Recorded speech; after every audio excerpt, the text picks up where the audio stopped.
¿Te ha pasado que te has visto en relaciones que sabes que no son tan positivas, pero aún así te quedas porque te da miedo de estar sola? Hoy te quiero hablar de la herida del abandono y del rechazo. Muchos seres humanos hoy en día tienen miedo justamente a esta soledad, al sentirse solos, al sentir que no encajan, que no son parte de, que no pueden sostener relaciones sanas y que se ven a veces en relaciones llamadas tóxicas hoy en día, que está muy de moda, y justamente eso hace que se sientan como que no son suficientes o como que si algo estuviera roto o dañado dentro.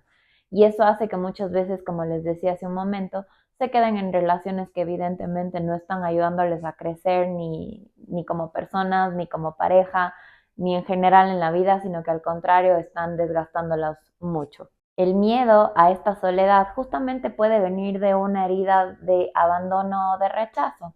Estas heridas son generalmente cosas que nos pasan en nuestra infancia cuando estamos pequeñitos. Estas heridas no necesariamente se dan porque soy huérfana o porque no tuve un papá, no tuve una mamá o mis papás estuvieron trabajando siempre durante mi infancia o bueno, se puede dar por múltiples motivos.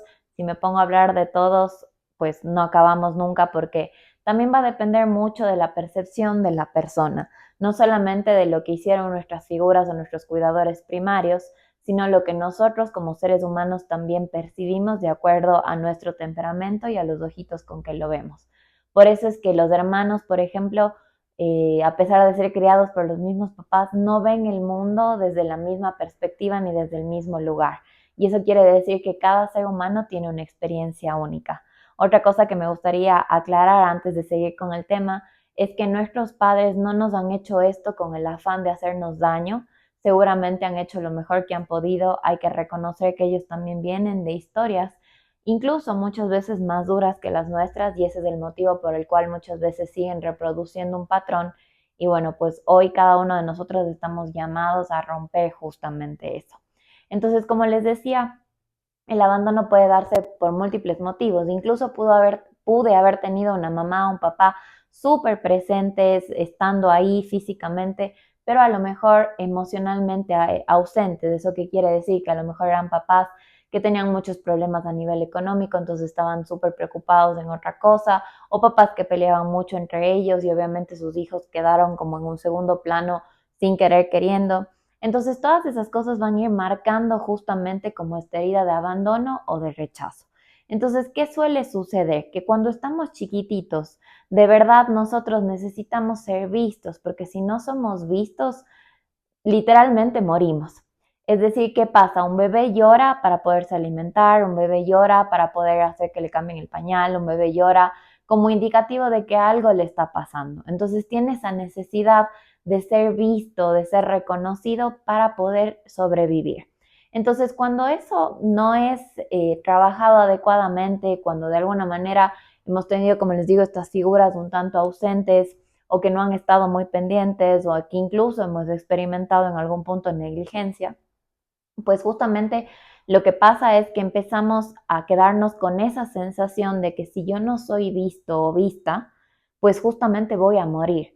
Porque el ser humano es un ser social de naturaleza, eso que quede claro. No, aquí la idea no es que se vuelvan unos ermitaños, somos seres sociales de naturaleza, pero en nuestra infancia, si no tenemos a alguien que nos cuide, realmente morimos y nuestro sistema nervioso es el que se va a activar frente a ese miedo. Entonces, ¿qué termina pasando? Que cuando somos pequeños, lo que buscamos es agradar, complacer, justamente ¿para qué? Para atraer esa mirada. Y esto se nota mucho, por ejemplo, en los bebitos que empiezan ya a tener como más conciencia a partir de los 6 meses, que empiezan a reírse, a hacer juegos, entonces ven que los adultos se emocionan o se ríen, o les aplauden, o les hacen barra por cualquier cosa que ellos hacen. Entonces eso termina siendo que es como, si hago esto, entonces van a estar pendientes de mí. Entonces eso puede en algún punto, que es un proceso normal y natural, pero cuando no hay, por ejemplo, un amor incondicional o una seguridad constante que nos proporcionen nuestros papás en su momento, pues empezamos a medir un poco como que, ok, si es que hago esto, me van a querer. Entonces entramos en esta dinámica de ser excesivamente complacientes y siempre estar mirando fuera cuando realmente deberíamos estar mirando dentro. Como les decía, esto es todo un proceso de desarrollo que se va dando en todos los años de nuestra infancia.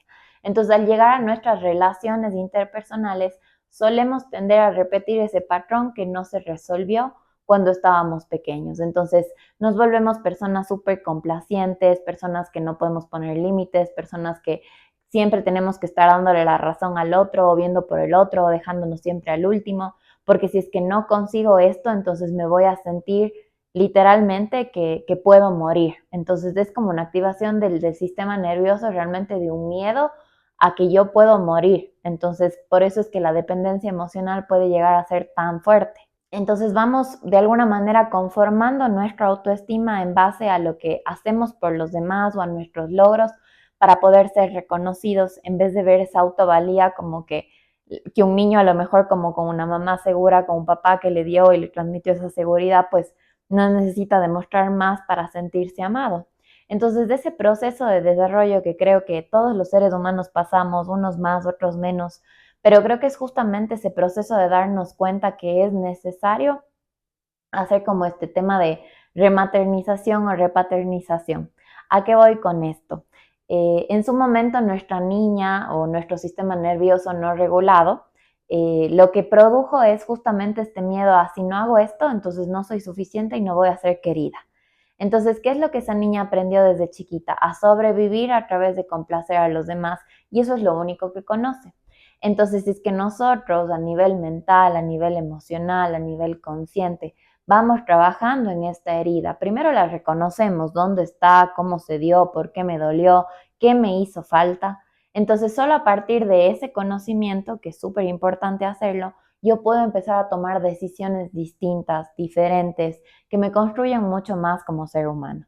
Entonces, si es que yo ya sé que a mi niña le faltó esa atención, que le faltó ese reconocimiento, que le faltó que le abren bonito, que le faltó que estén pendientes de ellas, pues a lo mejor yo estoy repitiendo todas estas conductas al siempre dejarme al último, al siempre poner a los demás por sobre mí, a siempre dejarme, o sea, mi autocuidado para el final de todo. Entonces lo único que estoy haciendo es repitiendo ese patrón a nivel inconsciente. Y luego pretendo que mi pareja, que mis amigos o que cualquier otra persona muy cercana a mi vida se haga cargo de mí como que si es que fueran ese papá o esa mamá que yo no tuve. Entonces ahí empiezan a veces, por ejemplo, las relaciones o súper demandantes o relaciones en las cuales yo no digo nada porque no, porque cómo yo voy a opinar, o sea, no, o sea, como que gracias, como que casi me están queriendo, entonces me tengo que aguantar cualquier cosa. Entonces, esos son los extremos o las polaridades. Entonces, lo que tenemos que ir haciendo es, como les decía, uno, empezar justamente a reconocer qué fue eso que me hizo falta. O sea, a lo mejor es tiempo conmigo misma, a lo mejor es validarme yo misma, hablarme mejor yo misma. Al final del día, como que el diálogo interno que tenemos en nuestra cabeza es un punto importantísimo de lo que vamos a hacer o no vamos a hacer en nuestro día a día o en nuestra vida. Un autodiálogo negativo literalmente puede llevar a una persona a la depresión, a una ansiedad brutal. Entonces, justamente el autodiálogo, qué nos estamos diciendo o qué aprendimos a decirnos cuando éramos pequeños, son cosas que a veces tenemos que romper, creencias que tenemos que de alguna manera restablecer en nuestra cabeza. Obviamente, como les decía, es un proceso, no es de la noche a la mañana y necesita justamente este reconocimiento para yo empezar a tomar justamente estas acciones distintas y diferentes para poder empezar a migrar a ese lugar en donde yo me sienta más segura conmigo misma, donde tengo mejor autoestima. Pero para ello, como les decía, el paso uno es este reconocimiento de la herida. Otra cosa que sería indispensable siempre es, yo siempre recomiendo esto, pero antes de estar en cualquier relación importante es súper bueno conocernos y trabajar en nosotros mismos para ver en dónde están nuestras carencias. Entonces, por ejemplo, si yo ya sé que tuve un papá demasiado demandante, a lo mejor si voy y estoy una persona que también es demasiado demandante, pues a lo mejor voy a estarme conectando desde esa herida y no realmente desde el amor que debería ser así, ¿no? Entonces lo que tengo que trabajar es como, bueno, ok, voy a tratar de encontrar personas que se vuelvan ese vínculo seguro, personas que a lo mejor no me juzguen o no me enjuicien, y más bien a lo contrario de lo que la gente suele hacer es que si tengo como esa herida, tiendo a buscar gente que me hace repetir ese patrón para como convencerles de que sí soy válida, y al contrario, lo que tengo que buscar es personas que de alguna manera me acepten por lo que yo soy. Y ese es el switch que se tiene que hacer el momento en que uno descubre esa herida. Entonces, por eso es tan importante reconocerla y saber dónde está para justamente no seguirla repitiendo en mis futuras relaciones. Como les decía, el ser humano es social de naturaleza. La idea acá no es que se vuelvan ermitaños y se queden solos o solas para siempre, sino al contrario, que busquen esas personas que les ayuden a potenciar todas esas cosas lindas que cada uno de nosotros tenemos dentro y que entiendan que también nuestras relaciones son este espejo en donde muchas veces nos miramos. No necesariamente a veces es cambiar de persona, sino aprender a poner esos límites, aprender a validarse uno mismo para justamente no depender de esta validación externa, sino estar mucho más pendiente de mi mundo interno y de lo que a mí me hace sentir en paz. Porque si yo estoy en paz al final del día, pues voy a poder estar en paz con los demás, voy a poder no relacionarme desde mis heridas, sino desde lo que realmente quiero ser. Entonces, por eso es que este proceso, como les decía, de rematernización y repaternización, significa realmente ir profundo en esas heridas y darle a esa niña o ese niño eso que yo no pude tener cuando era pequeña, no desde la ira y desde el enojo contra las personas que me cuidaron, sino al contrario, desde el entender que también ellos tuvieron su historia y que está en mis manos sanar mi propia historia para no seguir haciendo eso o no seguir dañando a las futuras personas que vengan a mi vida. Así que espero que les haya gustado este tema sobre las heridas.